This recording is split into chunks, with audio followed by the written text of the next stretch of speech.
Nicholas Pooran versus Noor Ahmad 30 ball 16 run और 2 बार out हो चुके हैं। Nicholas Pooran versus Ravichandran Ashwin 43 balls 40 runs और 3 बार आउट हो चुके हैं।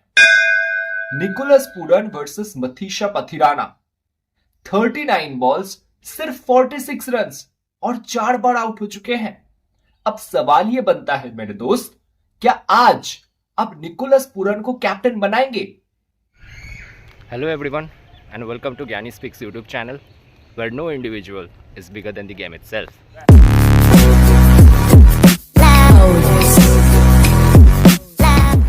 अब देखो, वेन्यू एंड पिच ना ज्यादा कॉम्प्लेक्स करके समझना नहीं है।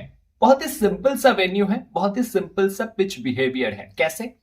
2 मैचेस खेले गए हैं ना इस वेन्यू पे अब तक, दोनों ही चेजिंग करने वाले टीम का अपर हैंड रहा है। लास्ट मैच तो आपको याद होगा, एलएसजी वर्सेस जीटी का मैच था। जीटी मड़मड़ा के कुछ 180-185 तक गया था। सेकेंड इनिंग में एलएसजी ने आराम सुकून से चेस कर लिया। और उसके पहले वाला मैच, वही मुंबई इंडियंस वाला match, Tilak Varma retired out हो गए थे, आपको याद होगा। अगर तिलक वर्मा का वो इनिंग ना आता तो बीच में जो 12 रन का गैप था ना, 204 का टारगेट था, मुंबई इंडियंस कुछ 191 तक जाके रुक गए थे, तो बीच का जो गैप था उतना भी ज्यादा बड़ा नहीं था कि चेस नहीं हो सकता था। बिल्कुल, अगर आप बैटिंग फर्स्ट कर रहे हैं 200-220 तक बनाओ, शायद आप टारगेट डिफेंड कर लो। अगर 160, 70, 80 बनाएंगे, बहुत मुश्किल है इस वेन्यू पे टारगेट को डिफेंड करना। और अगर एकदम पहला वाला मैच याद करेंगे ना, हार्दिक पांड्या ने 5 विकेट निकाले थे। Cutters and into the wicket deliveries ना थोड़ा सा ज्यादा काम में आ रहा था, rather देन आप बिल्कुल ही फ्लैट बॉलिंग करो। तो पेस में वेरिएशन जो पेसर्स डालेंगे वो बेहतर कर सकते हैं, और स्पिनर्स को अच्छे लेंथ पे बॉलिंग करना पड़ेगा। बात तो सही है। और इस मैच में ना आपको एलएसजी का बैटिंग एंड सीएसके का बॉलिंग, इन दोनों के बीच में आपको एक फाइट देखने को मिलेगा, क्योंकि एलएसजी अपने ज्यादातर मैचेस बैटिंग के भरोसे जीतते हैं। आज भी वो टॉस जीत के कोशिश करेंगे कि बॉलिंग फर्स्ट करें। चाहे मिचेल मार्श सेकेंड इनिंग में अवेलेबल है बैटिंग करने के लिए या नहीं है, ये अपने बाकी बैटर्स पे ट्रस्ट करते हैं, क्योंकि बॉलिंग में इनके पास एक्सपीरियंस नहीं है। आप चाहे आकाशदीप को देख लीजिए या आवेश खान, शार्दुल ठाकुर से नया बॉल करके विकेट निकालने का कोशिश किए जा रहे हैं, जहां पे शार्दुल ठाकुर एक नया बॉल वाले विकेट टेकिंग बॉलर है ही। फिर मिडिल ओवर्स में दिग्वेश के ऊपर बहुत ज्यादा डिपेंडेंसी है, क्योंकि रवि बिश्नोई सच कुछ कर नहीं रहे। तो घूम फिर के बात आ जाता है बैटिंग डिपार्टमेंट में, जहां पे पूरन को रिस्पॉन्सिबिलिटी लेना पड़ रहा है, मिचेल मार्श को, एडन मार्क्रम को रिस्पॉन्सिबिलिटी लेना पड़ रहा है, क्योंकि यहाँ पे कैप्टन ऋषभ पंत कुछ खास कर नहीं रहे। तो पंत क्योंकि कुछ नहीं कर रहे, नीचे से बदोनी एंड डेविड मिलर का रोल बहुत इंपॉर्टेंट हो जाता है, अब्दुल समद का फिनिश बहुत इंपॉर्टेंट हो जाता है। वही अगर ओवरऑल बात करें सीएसके का, आपको ऑलरेडी पता है, और हमने स्क्वाड एनालिसिस में भी तो बात किया था कि इनके मिडिल ऑर्डर में कुछ नहीं है। अगर टॉप ऑर्डर से कंट्रीब्यूशन आया, मान के चलिए 100 रन 1 विकेट के नुकसान पे, तो जाके एक प्लेटफॉर्म सेट होगा, शायद ये अच्छा फिनिश कर ले। क्योंकि नीचे फिनिशर के तौर पे आपके पास है ही कौन? रविंद्र जडेजा या फिर महेंद्र सिंह धोनी, जो ऑलमोस्ट फिनिश करना भूल चुके हैं। कहीं ऐसा तो नहीं कि आप फिनिश करने के लिए विजय शंकर, दीपक हुड्डा या रवि अश्विन पे ट्रस्ट कर रहे हैं। मतलब वही बात हुआ ना, घूम फिर के नूर अहमद, पाथिराना, अश्विन, जाडेजा, खलील अहमद, इनको ही मैच निकाल के देना है, क्योंकि इनके बैटिंग से बात तो बन नहीं रहा। बट आज सीएसके के बैटिंग के पास थोड़ा सा मौका है, क्योंकि सामने बॉलिंग इनएक्सपीरियंस्ड है, बहुत ज्यादा रन्स लीक कर रहे हैं। तो क्या आज सीएसके के बैटर्स थोड़ा सा लेवल अप कर पाएंगे अपने गेम को? चलिए फैंटेसी कॉम्बिनेशन देख लेते हैं।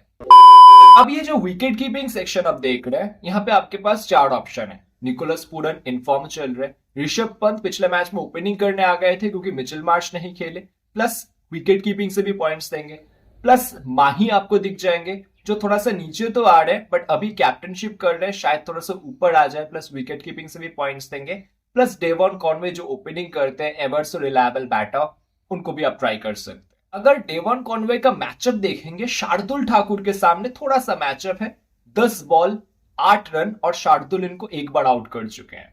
फिलहाल मैंने कॉनवे को रख के चला है, स्टेबल बैटर है। शार्दुल मुझे नहीं लगता बहुत कुछ दिक्कत देंगे।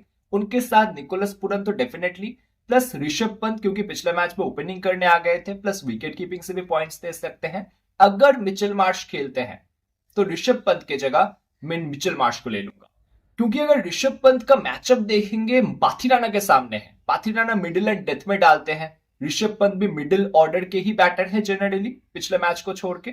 पाथिराना के सामने 16 बॉल में 33 रन बनाए हैं और 2 बार आउट कर चुके पाथिराना इनको। तो फिलहाल तो मैं ये 3 विकेट कीपर बैटर के साथ जा रहा हूं, बट हो सकता है पंत की जगह मैं मिचेल मार्श को ले लूं अगर वो खेलते हैं तो। अब बैटिंग सेक्शन में नाम तो आपको बहुत सारे दिख जाएंगे, जैसे कि मिचेल मार्श है, बदोनी है, डेविड मिलर है, शिवम दुबे है, विजय शंकर है, राहुल त्रिपाठी है। अब विजय शंकर इस मैच में आपके लिए थोड़ा सा ट्रम्प हो सकते हैं, क्योंकि मिडिल ओवर्स का बॉलिंग जहां पे रवि बिश्नोई रन लीक कर रहे हैं, घूम फिर के बाद आ जाते हैं दिग्वेश पे अगर मिडिल ओवर्स में विकेट निकालना है तो एलएसजी का मिडिल ओवर्स का बॉलिंग बहुत कोई टफ नहीं है जहां पे विजय शंकर रन्स नहीं कर सकते। और वही सेम लॉजिक शिवम दुबे के लिए भी अप्लाई होता है। शिवम दुबे आवेश खान के सामने 4 बॉल में 1 रन बनाए हैं और 2 बार आउट हो चुके हैं। तो आवेश खान के सामने थोड़ा सा मसला है शिवम दुबे को, अदरवाइज दिग्वेश के साथ कोई मैचअप एज सच नहीं है। रवि बिश्नोई को इन्होंने ठीक खेला है, बट एक बात ध्यान रखिएगा, ये जो रवि बिश्नोई है ना, गुगली बहुत अच्छा डालते हैं, मतलब लेफ्ट हैंडर्स के बॉडी से बाहर बॉल को लेके जाते हैं। वहां पे अगर अक्रॉस द डिलीवरी शॉट खेलने जाते हैं लेफ्ट हैंड बैटर्स, तो रवि बिश्नोई उनको बहुत अच्छे से आउट कर लेते हैं। सामने Rachin Ravindra, Devon Conway, Ravindra Jadeja and Shivam Dube है। तो रवि बिश्नोई को अगर तुरुप का इक्का प्लेयर के तौर पे ट्राई करना है ना, आप ट्राई कर सकते हैं। तो फिलहाल मैंने बैटिंग सेक्शन में रचिन रविंद्र को डेफिनेटली ट्राई किया है। रचिन रविंद्र ओपनिंग कर रहे हैं। अगेन अगर सीएसके को फाइट पुटअप करना है, कंट्रीब्यूशन बैटिंग से टॉप ऑर्डर से ही आना है, तो कॉनवे एंड रचिन रविंद्र अभी भी उतने ही इंपॉर्टेंट है जितना कि सीजन के शुरुआत में था। और फिलहाल मैंने दुबे को ट्राई नहीं किया है फिलहाल के लिए, क्योंकि आप देख ही सकते हैं 10 प्लेयर हैं। 11वें प्लेयर के तौर पे अगर दुबे को मैं ट्राई करता हूं तो शायद मैं बदोनी को ट्राई नहीं कर पाऊंगा, ठीक है, क्योंकि Rishabh Pant and Mitchell Marsh के बीच में मैंने और दिया है आपको। तो दुबे एंड बदोनी के बीच में मैं किसी एक को ट्राई करूंगा। अगर मिचेल मार्श खेलते हैं फिर बदोनी का बैटिंग ऑर्डर नीचे हो जाएगा। उस सिचुएशन में शायद मैं बदोनी को ला लूं डायरेक्टली। मैं इस कॉम्बिनेशन में ऋषभ पंत के जगह मिचेल मार्श को ले लूंगा और दुबे को ले लूंगा। तो बहुत कुछ टॉस के बाद हम डिसाइड करेंगे। टॉस के बाद फाइनल अपडेट टेलीग्राम पे आएगा, लिंक आपको इस वीडियो के डिस्क्रिप्शन सेक्शन में मिल जाएगा। बाकी राहुल त्रिपाठी का फॉर्म मुझे सीजन के शुरुआत में भी डोमेस्टिक में भी बहुत कोई खास नहीं लगा था। मिलर बहुत नीचे आ रहे हैं क्योंकि बदोनी को ही ऊपर भेज रहे हैं। निकोलस पूरन टॉप ऑर्डर में एक लेफ्ट हैंड बैटर है, ऋषभ पंत एक लेफ्ट हैंड बैटर है, तो बदोनी ऊपर आ रहे हैं, डेविड मिलर काफी नीचे आ रहे हैं। बैटिंग फर्स्ट में आप ट्राई कर सकते हैं। अगर मिचेल मार्श के मैचअप के बारे में बात करें ना, तो रविंद्र जडेजा एंड अश्विन इनको थोड़ा सा फंसाए हैं, मतलब स्पिन बॉलिंग के सामने मिचेल मार्श थोड़ा सा फंस के खेले हैं। पर दिक्कत यह है, पिछला मैच अगर आपने देखा होगा सीएसके का, जब जरूरत था टॉप ऑर्डर में अश्विन को भेजने का, मतलब पावर प्ले में बॉलिंग करने के लिए, तब इन्होंने नहीं भेजा। नूर अहमद के सिर्फ एक ही ओवर करवाए गए, बाकी 3 ओवर आप मैच हार गए। 100 रन भी नहीं थे आपके पास डिफेंड करने के लिए केकेआर के सामने, बट फिर भी पावर प्ले में आपने नूर अहमद को नहीं लेके आए, ना ही अश्विन को लेके आए, ना ही जडेजा को लेके आए। आपने खलील अहमद एंड कंबोज से बॉलिंग करवाते रहे। तो अगर मिचेल मार्श 6 ओवर टिक गया, वो तो 50 रन आराम से करके चला जाएगा अकेला, क्योंकि जडेजा के सामने 23 बॉल खेला है मिचेल मार्श, सिर्फ 18 रन किया है, 1 बार आउट हो चुके हैं। और अश्विन के सामने 23 बॉल में सिर्फ 28 रन है और 1 बार इधर भी आउट हो चुके हैं। चलिए अब चलते हैं ऑलराउंडर सेक्शन में।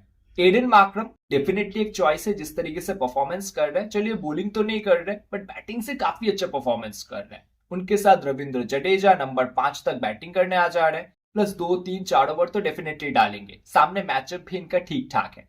जैसा कि मिचेल मार्श के सामने जडेजा का मैचअप तो मैंने आपको अभी बताया, बट जडेजा के सामने भी एडन मार्करम का मैचअप है। कैसे?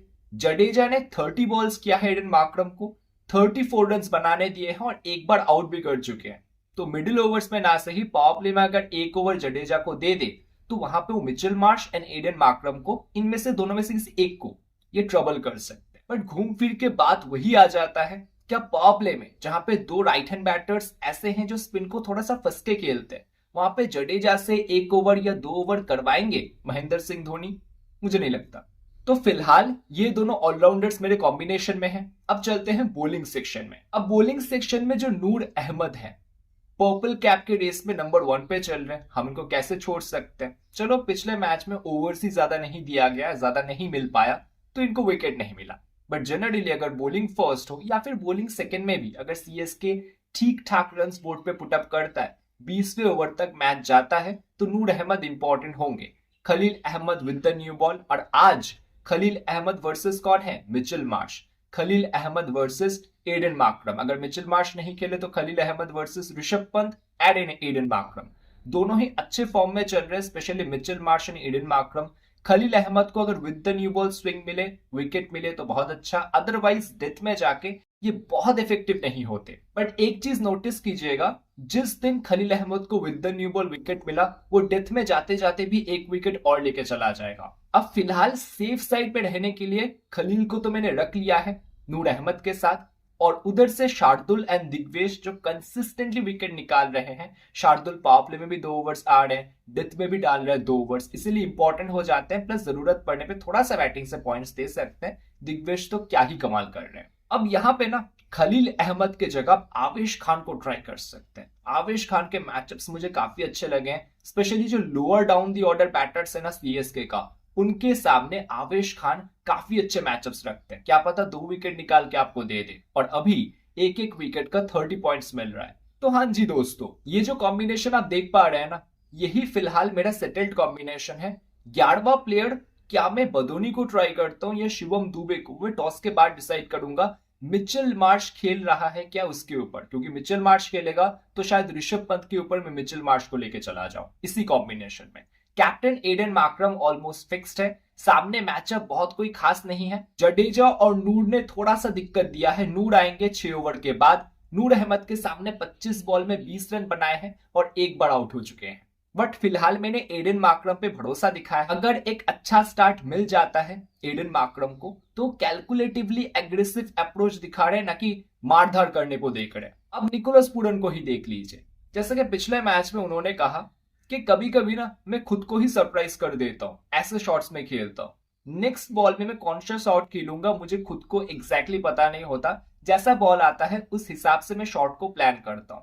तो वो थोड़ा सा ज्यादा रिस्क लेके खेल रहे हैं, ये उनको भी पता है और किस्मत उनके फेवर में है। बट आज सामने जब नूर अहमद होंगे, मथीशा पथिराना होंगे, अश्विन होंगे, निकोलस पूरन के लिए काम आसान नहीं होने वाला। बट फिर भी फिलहाल के लिए वाइस कैप्टन के तौर पे मैंने उनको वाइस कैप्टन करके रखा है। पिच को देखते हुए, कंडीशन को देखते हुए। अब सामने सीएसके का बैटिंग अगर फिर से 120-30 के अंदर रफू चक्कर हो जाए तो क्या ही प्रेशर होगा। फिर निकोलस पूरन अपने हिसाब से आराम सुकून से खेल सकते हैं। बाकी जो भी चेंजेस करेंगे, फाइनल अपडेट आपको कहां पे मिलेगा? टेलीग्राम चैनल के अंदर। लिंक आपको इस वीडियो के डिस्क्रिप्शन सेक्शन में मिल जाएगा। तो ये छोटा सा वीडियो एनालिसिस था आपके लिए, आपके सामने मैच को बहुत सिंपल तरीके से समझाने के लिए, कि ज्यादा दिमाग लगाने की जरूरत नहीं है, बहुत ही सिंपल सा मैच है। बाकी कल पंजाब का मैच है। पंजाब वो टीम जिनको मैंने अपने दिमाग में चैंपियन बना के रखा था सीजन के शुरुआत में, और ये कैसा बॉलिंग कर रहे हैं। न अर्शदीप से विकेट निकल रहा है, न मिडिल ओवर्स में युजवेंद्र चहल इफेक्टिव दिख रहे हैं। तो क्या कल वाले मैच में